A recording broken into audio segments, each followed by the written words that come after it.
Om Namo Bhagavate Vasudevaya. Om Namo Bhagavate Vasudevaya. Om Namo Bhagavate Vasudevaya.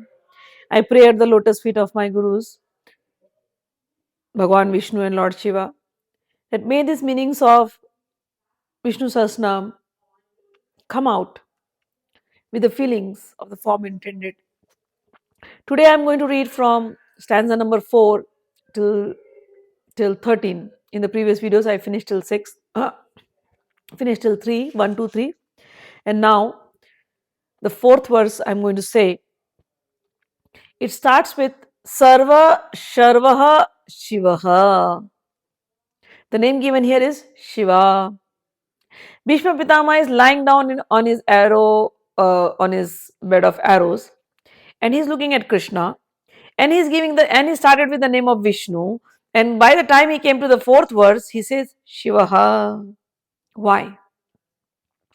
To indicate that there is no difference between Hari and Har. Hari means Vishnu and Har means Shiva. Vishnu's name is Shiva and Shiva is Vishnu. Many times there is a lot of difference of opinion between the Vaishnavas and the Shaivas. But here, our Puranas have not taught us to be like this. Our Puranas and the names, whatever we read, have taught us to see all of them equally and not to differentiate between their forms. Vishnu's name is Shiva, very clearly given. Then why should we use our little brains to differentiate and say, because sometimes Vaishnavas will say, oh, Vishnu is greater than Shiva. No, Vishnu is Shiva. I'm going to quote some few shlokas from Vishnu Puran, where Lord Krishna is talking to Shiva. It comes in Canto 5, Part 5, Chapter 33, 47, 49 shloka in Vishnu Puran. It says, Tvaya yat abhayam dattam twaddattam akhilam maya matto vibhinnam atmanam drashtum narhasi shankara. O Shankar, Shankar means Shiva, O Shiva, whatever fearlessness you have given to people, I have given the same. There is no difference between you and me. We are not separate. Yo aham, whatever I am. Yo aham satvam jagat chedam. Whatever I am, that is you. And jagat chedam, whatever is in this world, that is me and you combined together.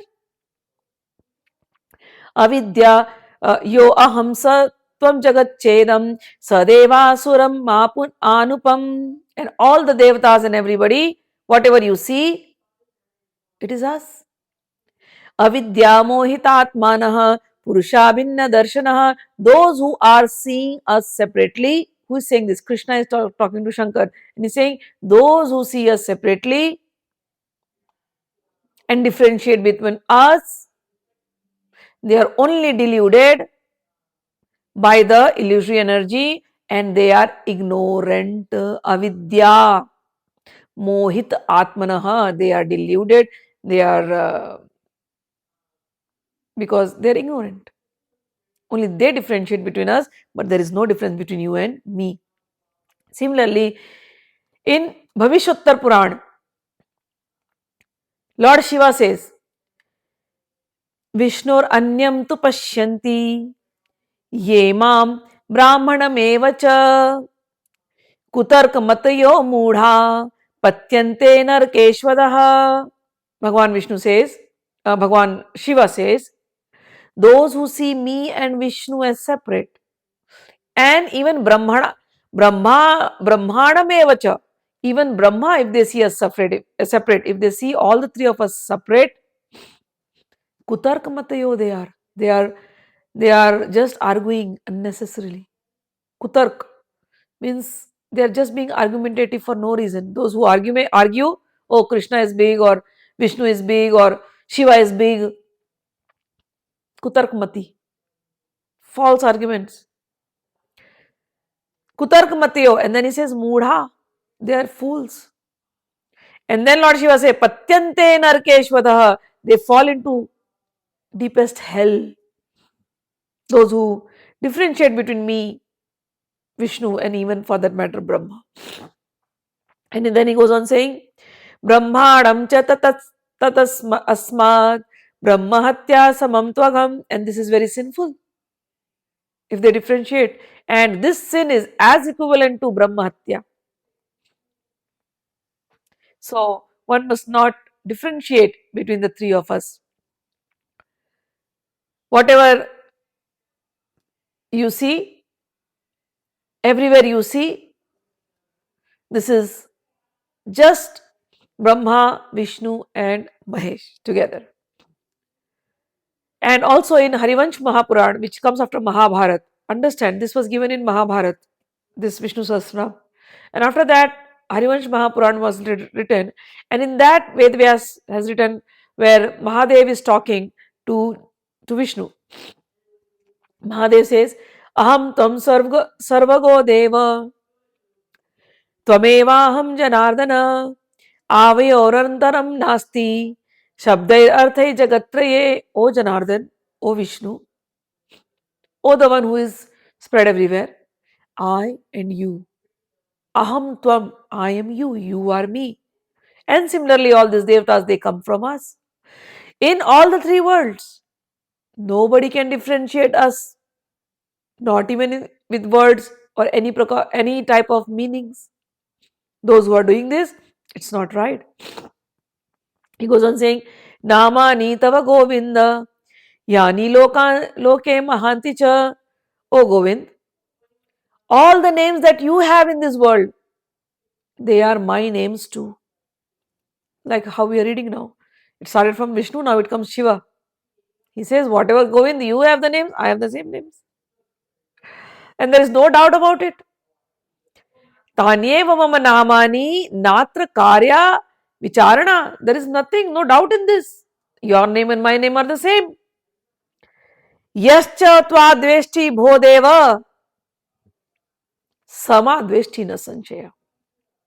He says, and before that he says, Tvadu pasa jagannatha saivastu mama gopate. Those who are worshipping you, they are also worshipping me. Yascha tva dveshti. Those who are jealous of you, bhodeva, listen to me. They are jealous of me also, there is no doubt. And if somebody is jealous of you, they are jealous of me. And similarly, Vishnu says, if somebody is jealous of Shiva, I don't accept their prayers. Those who differentiate between Shiva and Vishnu, I do not accept their prayers. Yattad vistaro yato deva taham tvaham bhutapatistataha. You have, Shiva says, you are spread in everywhere. Similarly, I am the pati, I am the master of all the bhutas. Bhutas means all the elements and living beings. Yada sidvartate yaccha bhavi jagatpate. Whatever is in this world, it's presided by you and me. Sarvatvameva devesha vina kinchit tvaya nahi. I and you are one, you and me are one, and whatever is there in this world, everything is presided by you and indirectly or directly presided by me. So nobody should see any difference between Lord Shiva and Lord Vishnu. So stanza 4 starts with the same meaning. I wanted to bring out the meaning clearly. Sarva, Sharva, Shiva, Sthanur, Bhuta, Sharva, Sharva, Stiva, Sthanur, Bhutadi, Nidhiravyaya, Sambhavo, Bhavano, Bharta, Prabhava, Prabhurishwaraha. Sarva means everything. He who is the all. Same thing we just heard. Who is everywhere. He is the one from whom everything has come. He is the origin. He is the end. He is existent. And whether he is seen everywhere, even if he is not seen, he is still there.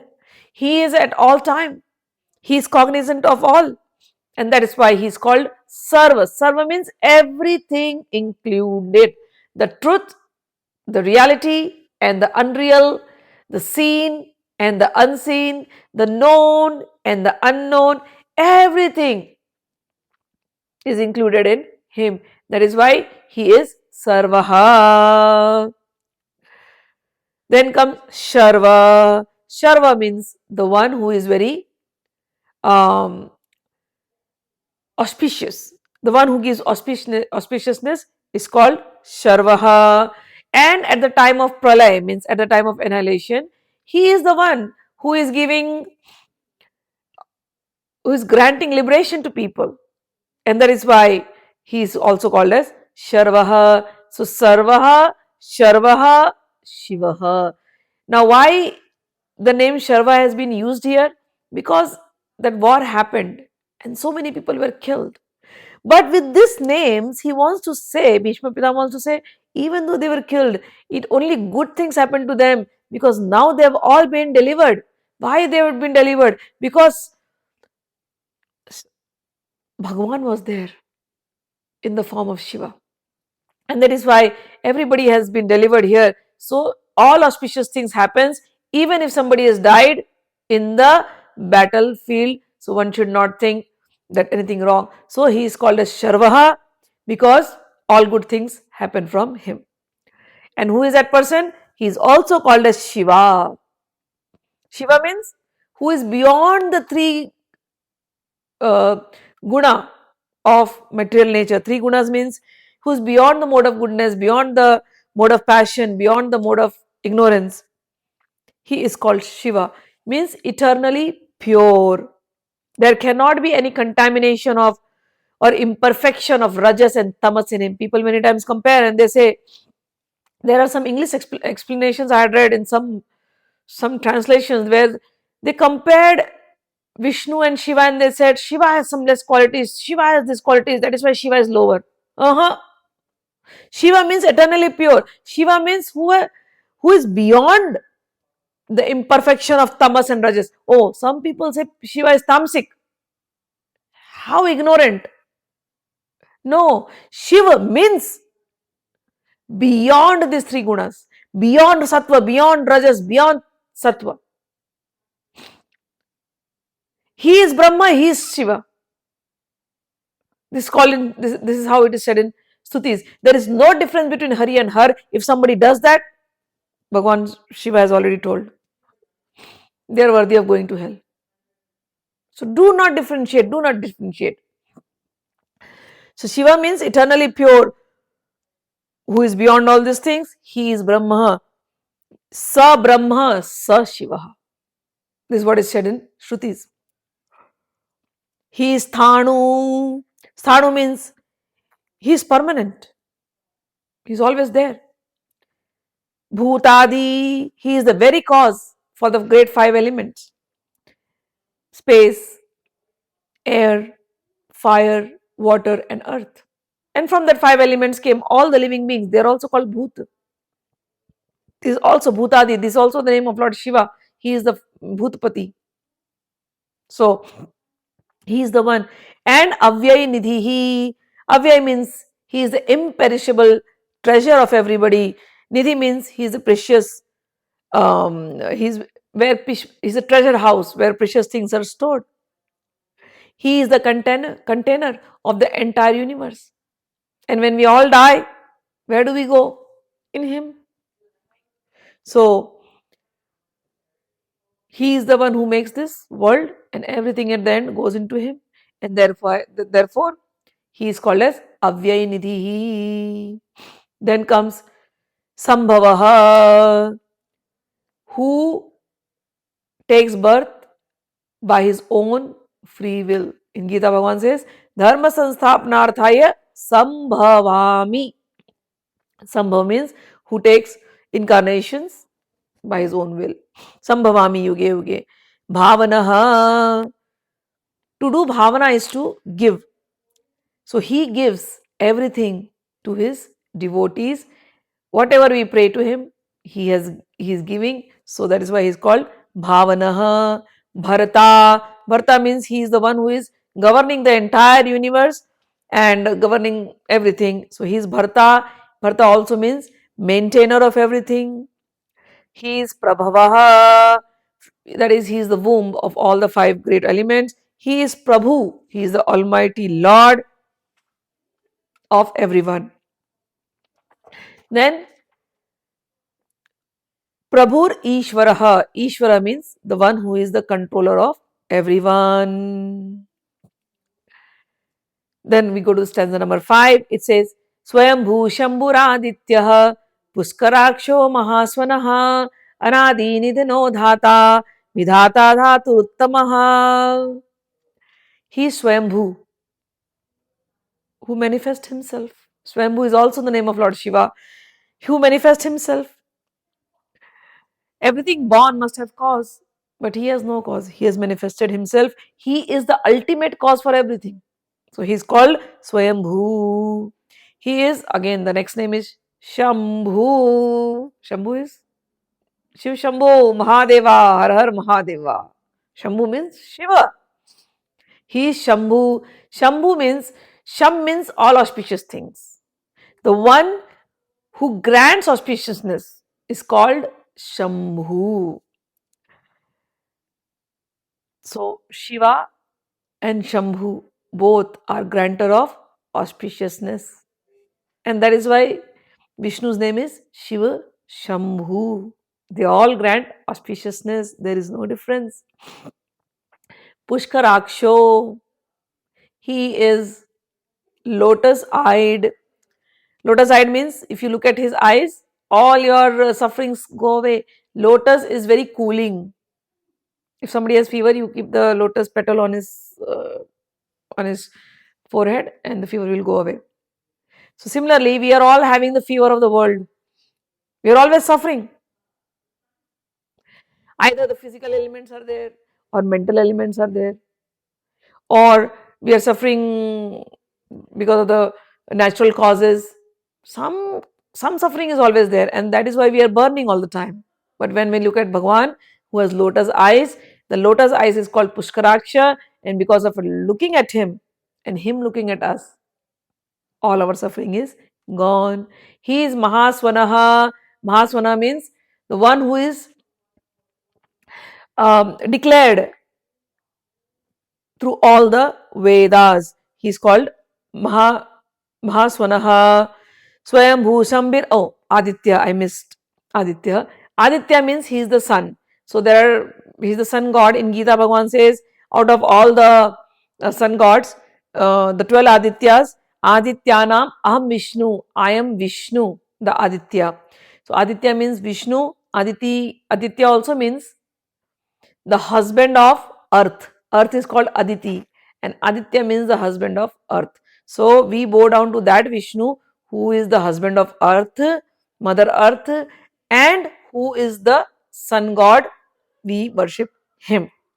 So that is Aditya. Then comes Pushkaraksho, lotus eyed one, and then comes Mahaswanaha, one who possesses a very thundering voice, and Swana means sound. And he is called as a thunder, thunder of all the hearts. When he talks, thunder. Or his sound is unheard, but he is the sound of Vedas. Vedas is something that you experience. Okay. So he is experienced inside the heart as a thundering sound, That thundering sound is the sound of Om, the sound of Pranav, and that comes from the heart region. So Mahaswana means the one who possesses this thundering sound, who is the very sound of Vedas. His very breath is Vedas. So Mahaswana means everything that Vedas are saying, or Mahaswana means the thundering sound of Nad, the Omkar that you experience inside your heart when you are deeply meditating.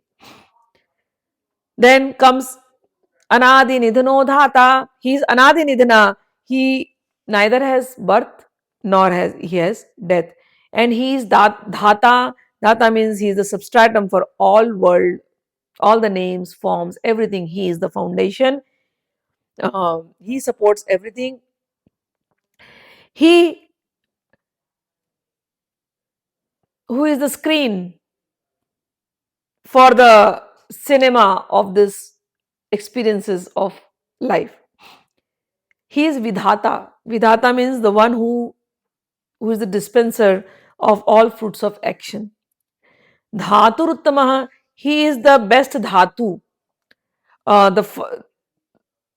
Dhatu is the element. So, like we call five Panchadhatu. Panchadhatu means the five elements like earth, water, etc. Earth, water, fire, air, and earth. This is Panchadhatu. Similarly, we have our body is made up of seven dhatus like marrow, then bone, fat, then flesh, blood, then lower skin, and then the upper skin. So our body is made out of seven dhatus. So we see that this body is made out of dhatus, but what is the original dhatu because of which this body is surviving? It is surviving because there is consciousness. The body is useless if there is no consciousness. So that consciousness is called as chitta dhatu. So that dhatu, that element which is the most important, which is the best element of all. Even if we leave the body, our soul goes with the consciousness. That is called chitta dhatu. So dhatu uttama means the best dhatu, the best element, and that is called chitta dhatu, and he is dhatu uttamaha. So we bow down to that consciousness in everyone, which is the best of all the dhatus.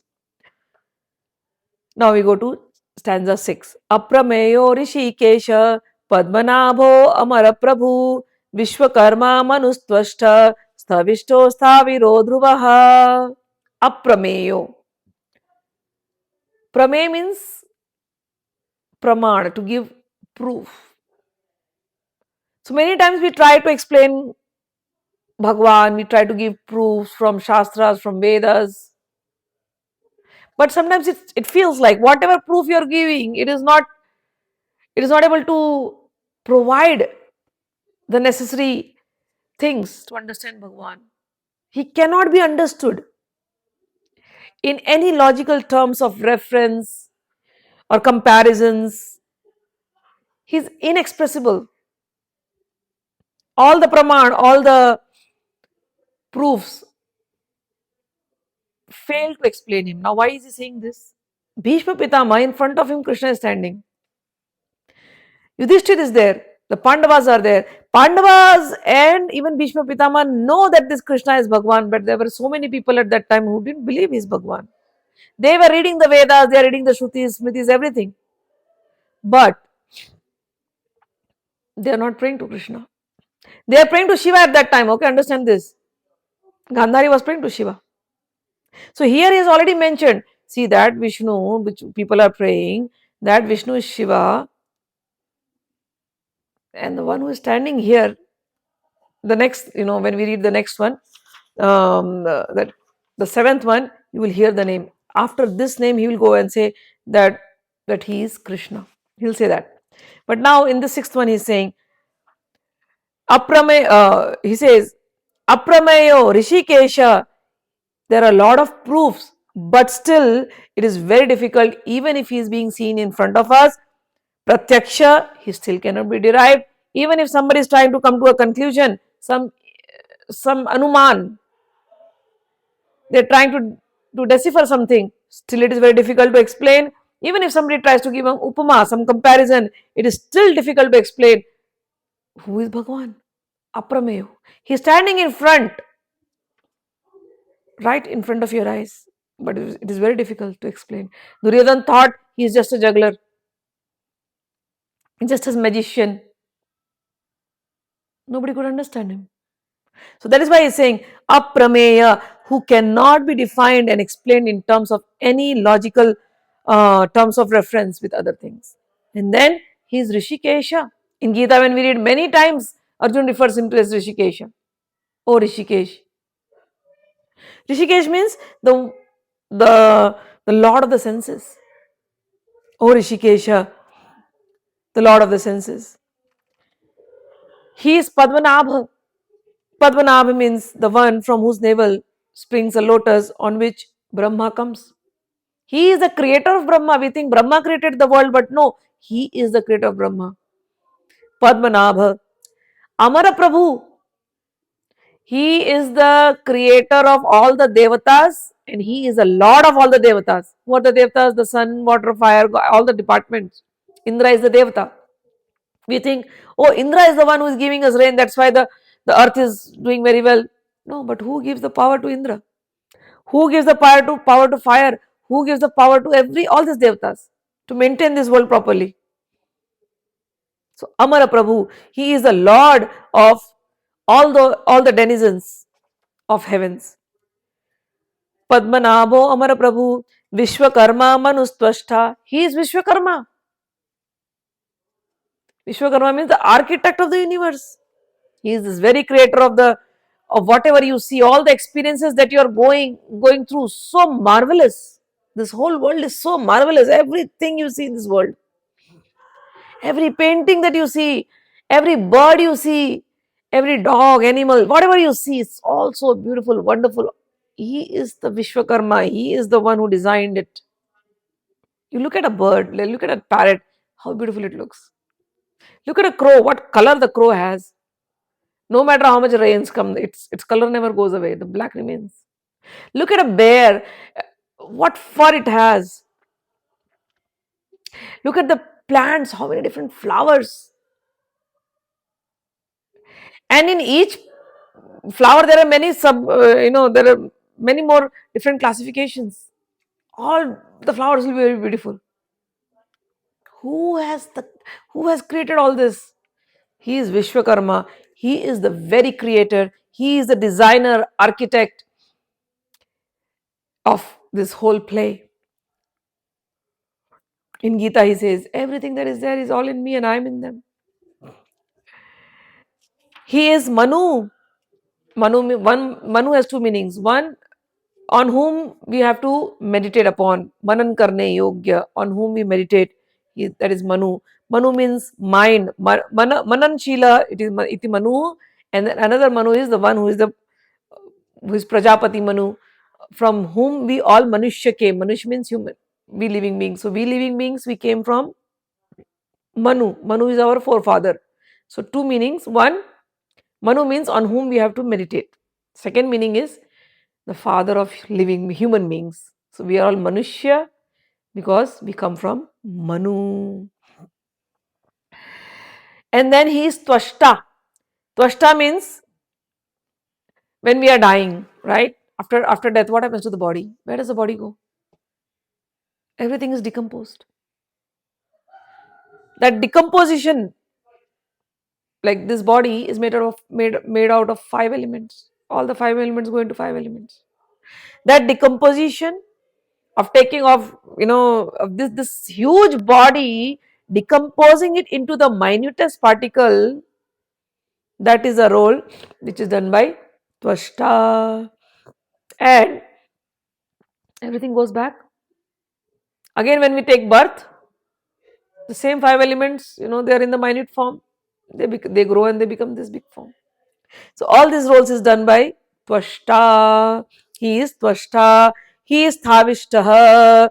That means he supremely grows. He is Thula. He is solid. Even though he is infinite, pervading everywhere, but yet whatever solid things you see, it is him. Everything goes into minute particles. Everything comes here, but he is always there.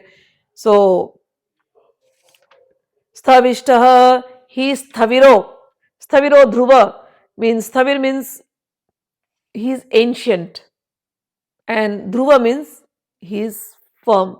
So he is the only one who is the most ancient and he is always firm. This universe may come, this universe may go, but he is always there from time immemorial. So with this, we go to this Vishnu who has so many forms, who is Shiva. We started with Shiva, and in the next shloka also he will start with Ishana, etc. Those meanings are also, most of the meanings will be pertaining to Shiva. So, but I'll just take one more shloka. I will not explain much deeply. He said he started with Shiva. Today's shloka started with Shiva. Sarva, Sarva, Shiva, Sthanur. But now, the next 7th sloka that will come in the next video, I'll explain. He says, Agrahaya Shashvataha Krishna. That Krishna standing in front of us, he is the one whom I'm defining in all these 1,000 names. And the Shiva that I defined in is Krishna himself. So we'll end it up here, and then rest of the slokas we will understand in next video. Till then, Radhe Radhe, Jai Shri Krishna.